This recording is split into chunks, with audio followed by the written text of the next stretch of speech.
वीरेंद्र सिंह यादव के बहुजन समाज पार्टी में प्रत्याशी बनने के बाद पार्टी के कार्यकर्ताओं द्वारा चंदेरी में चुनाव कार्यालय का भव्य शुभारंभ किया गया। इस दौरान लगभग 60 चार पहिया वाहनों का काफिला एडवोकेट वीरेंद्र सिंह यादव बहुजन समाज पार्टी प्रत्याशी के साथ चल रहा था और प्रचार प्रसार ने गति प्रदान करते हुए कार्यकर्ताओं द्वारा चंदेरी क्षेत्र के कई ग्राम का जनसंपर्क किया।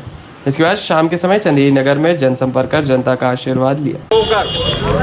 जो अनुसूचित जाति वर्ग है, जनजाति वर्ग है, पिछड़ा वर्ग है, ये सब इकट्ठे होकर प्रत्याशी को जिताइए पिछड़ा वर्ग के। और आने वाले जो सरपंची के चुनाव हैं, दुनिया के ठटकरम हैं, समझ रहे, उन चुनाव में भी इकट्ठे हो जाओ और जीतो और जिताओ अपने आदमी को। भारत का प्रथम स्वतंत्रता संग्राम 1842 क्रांति है, जो मेरे पूर्वज राजा हृदय शाह लोधी उनके नेतृत्व में लड़ा गया। उनके ऊपर 19,000 का इनाम था। 1857 में अंतिम समय तक लड़ने वाले राजा किशोर सिंह लोधी थे और 1842 और 1857 की क्रांति आदिवासियों और लोधियों ने लड़ी। ठीक है, इस इतिहास को पहचानो। यादवों ने लड़ी, दिल्ली पे कब्जा यादवों ने किया, राव तुलाराम यादव। आप लोग इन विषयों को समझो। हमारा इतिहास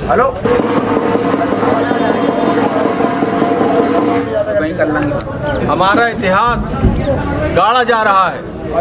कैसे गाड़ा जा रहा? तुम्हारे वर्ग के आदमी को जीतने नहीं दे रहे। जब वो जीतेगा नहीं तो बातें कहाँ से करेगा? जब वो जीतेगा, विधानसभा में जाएगा, लोकसभा में जाएगा, सरपंच बनेगा, तब वो बातें करेगा। 45 लाख करोड़ का बजट भारत में हर साल आता है, जिसमें से 95% बजट पिछड़ा वर्ग, दलित और आदिवासी देते हैं। जो अपन जो सिगरेट गुटखा नहीं खरीदते, पानी यानी दुनिया भर को, वही से जो पैसा जोड़ जार के 45 लाख करोड़ होता है, परंतु हमको उसका पूरा हिस्सा नहीं मिलता है। ठीक है ना? और हर साल दे रहे, जो हम गरीब का हो रहे, तुम पैसा दे जा रहे, लौट के नहीं आ रहा हो तुम्हें। जब बात समझो, ये मुद्दों की बात है। ये जो चुनाव है, ओबीसी महासभा जहाँ भी पिछड़ा वर्ग का प्रत्याशी है सवर्ण के विरुद्ध, वहाँ पर ओबीसी महासभा उसका समर्थन कर रही है। और हम गैर राजनीतिक संगठन है, 15 करोड़ से ज़्यादा सदस्य हमारे सोशल मीडिया पर। हम लोग इस बात को लेके दृढ़ संकल्पित हैं कि कांग्रेस हो, भाजपा हो, फलाना हो, ठिकाना हो, अगर आपने हमारे वर्ग को प्रतिनिधित्व नहीं दिया, तुम बातें तो मीठी मीठी कर रहे और काम प्राइवेट सेक्टर के अधिकार उनने ख़त्म कर दिए। जो सरकार आपको सुविधा दे रही थी उसको उनने प्राइवेटाइजेशन कर दिया। अब तुम्हें कहाँ मिलेगी नौकरी? ये मुद्दा ओबीसी महासभा का उठाया हुआ है, जिसके लिए 137 दिन में धरने पे बैठा। और मैंने ओबीसी महासभा का अपने साथियों के साथ मिलकर गठन किया।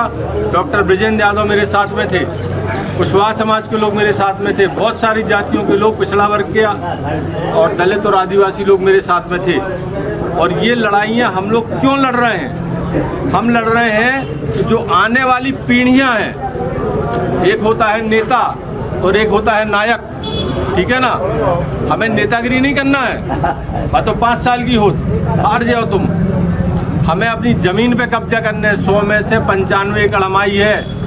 हम कब्जा तो कर लो, हमारे बाल बच्चे आए वे खेती कर लें।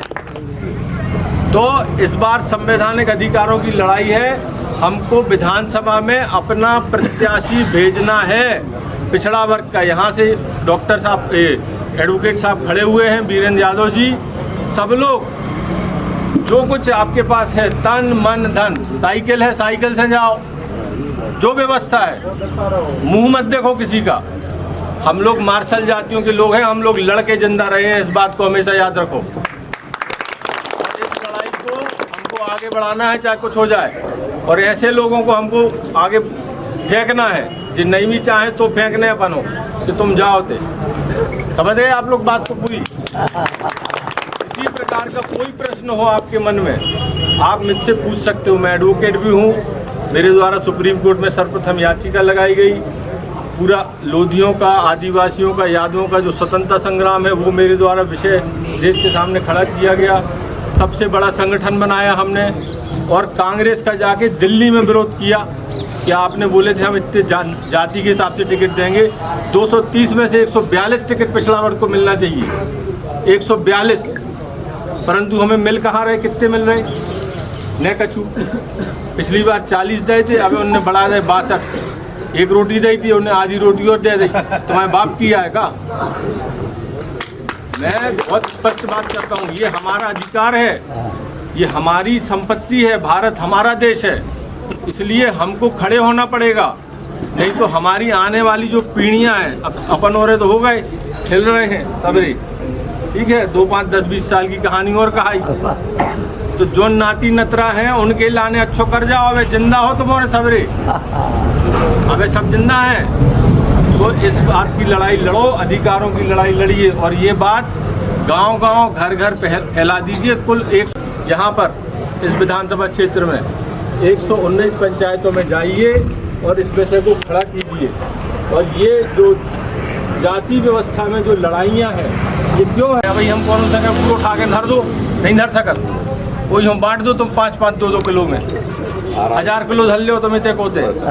ऐसे ही जे कर रहे हैं अपने संगे कि तुम लोधी आओ, तुम हैरवार आओ, तुम गोणे आओ, तुम फलाने आओ, तुम यादव आओ, उठा के धर लो, नहीं में काट रहे आपस में, इकट्ठे बस हो जाओ तुम। और अधिकार लो, संवैधानिक, संविधान से देश चल रहा है, इस बात को समझो। और अपने अधिकारों के लिए, संवैधानिक अधिकारों को वोट देने से आपका धर्म नहीं बदलता, आप लीजिए। धन्यवाद,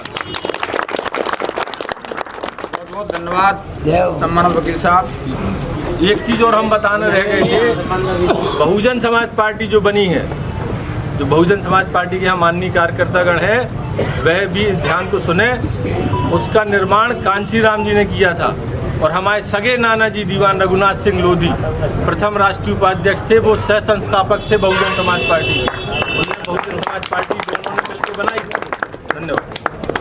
आप लोगों ने सम्मानित वकील साहब की बात को सुना। अब ओबीसी महासभा के प्रदेश के कार्यवाहक प्रदेश अध्यक्ष डॉक्टर ब्रजेंद्र सिंह यादव जी से चाहेंगे हम वो भी चरणों में नमन, वंदन, अभिनंदन। ओबीसी महासभा के हमारे जबलपुर से चल के एडवोकेट आदरणीय बड़े भाई बड़ोती जी, हमारे यहाँ के विधानसभा के प्रत्याशी आदरणीय एडवोकेट वीरेंद्र सिंह यादव जी, जिले के बसपा के हमारे जिला प्रभारी आदरणीय महोबिया जी, जिलाध्यक्ष आदरणीय इंजीनियर मुकेश जी, यहाँ के विधानसभा प्रभारी हमारे भानु जी, यहाँ की चंदेरी की पूरी बसपा की टीम, पूरे असोनर जिले से पधारी समस्त नागरिकों को मेरा वंदन, अभिनंदन। मीडिया के साथी जी, भाई साहब ने बहुत चीज़ें बता दी हैं, चूँकि हम लोग सब इनके नेतृत्व में काम कर रहे हैं, ये हमारे सीनियर मेंबर हैं। पूरे राहुल गांधी 10 तारीख को शेड्यूल में बोलते हैं ओबीसी को जनगणना कराएंगे, हिस्सेदारी देंगे। जब टिकट की लिस्ट आई तो दिमाग खराब हुआ, तो तुरंत दिल्ली गए हमने, 2 दिन वहाँ AICC के आगे धरना दिया, राहुल गांधी को घेरा, प्रेस कॉन्फ्रेंस करी। जब पिछड़ा वर्ग के वोट चाहिए, पिछड़ा वर्ग के अधिकार की बात कर रहे हो, टिकट की बात आती है, जिनकी संख्या मध्य प्रदेश में उनको 5% वालों को 100 टिकट पकड़ाया जा रहा है। वोट हमारे है, गांव हमारी है, हमारी है। ये राहुल गांधी को जवाब देना है, ये सोनिया गांधी को जवाब चंदेरी विधानसभा से देना है, और यहाँ के मध्य प्रदेश के करता धरता जो 10 साल मुख्यमंत्री रहे, जिनको पंटाधार के नाम से जाना जाता है, उनको भी उनके सागर को हरा के जवाब देना है। ये पोलिंग चंदेरी विधानसभा भाई साहब 1,90,000 समथिंग यहाँ पे पूरे वोटिंग है, और उसमें से मात्र इनकी 20,000 वोट होगी, 5% वालों की 11,000 वोट है इनकी। 11,000 वालों को 2-2 टिकट, दोनों राष्ट्रीय पार्टी टिकट दे रही है, और जिनके 25-30,000 लोधी समाज, 25-30,000 यादव समाज, 20,000 कुशवाहा समाज, उनकी कोई वैल्यू नहीं है। तो हमने तय किया है कि जहाँ जहाँ कंपनी टीबी नाम की एक बीमारी होती है जो अंदर से फेफड़ों को ख़राब करती है, तो टीबी नाम की बीमारी चटी है। ये दो टीबी नाम की बीमारी, एक टी से प्रारंभ होती है, एक बी से। इन दोनों बीमारियों को भारत देश से उखाड़ के फेंकना है। वो कब होगा? जब हम विधानसभा में अपने लोगों को विधायक बना के भेजेंगे। वीरेंद्र वकील जब आपके चुनाव आप जिताएंगे तो विधानसभा में गरीब की, किसान की, पिछड़ा की, दलित की, आदिवासी की आवाज़ उठाएंगे। उठाएंगे कि नहीं? 10 साल से विधायक की आवाज़ उठाई क्या? जो दूसरा प्रत्याशी वो यहाँ से 20 साल पहले विधायक बना, आवाज़ उठाई क्या? हम लोगों ने इनको ओबीसी आरक्षण जब खत्म हुआ तो लेटर मांगा इस विधायक से, लेटर समर्थन में नहीं दिया, कभी ओबीसी की आवाज़ नहीं उठाई। हम सारी ओबीसी SC को इकट्ठा करके लड़ाई लड़ेंगे। और सुनिए, ये देश में आखिरी चुनाव है। आखिरी मैं बोल रहा हूँ, भाई साहब इसके साक्षी हैं। आखिरी चुनाव है 2023 का विधानसभा चुनाव। अगर आप लोग नहीं जीत पाए, अपने लोगों को नहीं जिता पाए, तो 24 का लोकसभा में खेला करेंगे। उसके बाद 20 साल का नियम बना लिया इन्होंने, उसको पारित कर लेंगे, देश में कोई चुनाव नहीं होगा। इसलिए संविधान खतरे में है, आरक्षण खतरे में है, किसानों की आमदनी खतरे में है, हमारे नौजवान बच्चों को भविष्य खतरे में है। ये भाई साहब ने कहा कि हमारे बच्चों के अधिकार की लड़ाई है, चुनाव नहीं है, ये हमारे मान सम्मान, हमारे आने वाली पीढ़ी के हक अधिकार की लड़ाई है। इसलिए आप सब लोग इकट्ठे हो। हम कहते हैं पिछड़ा दलित आदिवासी जब इकट्ठा होगा, गांव में इनकी पोलिंगों पे इनके खाते नहीं खुलेंगे, इनकी जमानतें पोलिंगों पे जब्त हो जाएंगी। होंगी कि नहीं? लड़ाई लड़ो, मैं नारा लगाता हूँ, जिसकी जितनी संख्या भारी, किसी से भीख मांगते, पिछड़ों की बात करेगा, की बात करेगा, आदिवासियों की बात करेगा, की बात करेगा, मजदूरों की बात करेगा, मजदूरों की बात करेगा, हमारे संविधान की बात कर रहे हैं। रानी अवंतीबाई लोधी अमर रहे, लोधी अमर रहे, शिवाजी अमर रहे, कांशीराम साहब अमर रहे, शरद यादव जी अमर रहे, रानी अहिल्याबाई होलकर अमर रहे। इसकी जितनी संख्या भारी, इनकलाब जिंदाबाद, हमारी एकता जिंदाबाद, हमारा संघर्ष जिंदाबाद, जय जवान जय किसान, ओबीसी महासभा जिंदाबाद, वीरेंद्र वकील साहब संघर्ष करो, वकील साहब संघर्ष करो,